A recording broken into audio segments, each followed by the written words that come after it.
online. Is there a way you can prepare your seeds before you plant them in the nursery bed, or you just plant them when you bring them from the circuit? When you bring your seeds, you get a basin, pour in your seeds, then get Harvester XL and use one bottle top and pour in the basin, or you could say around 25 mils. Then you pour in the basin and add in water.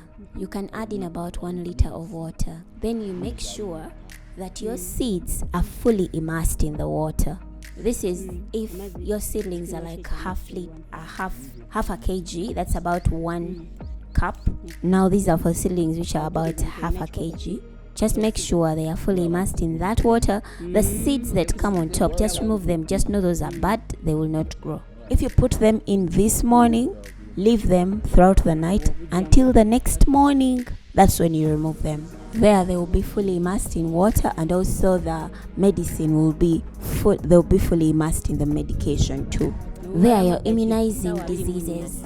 That is you immunizing in the seed form before you go to plant.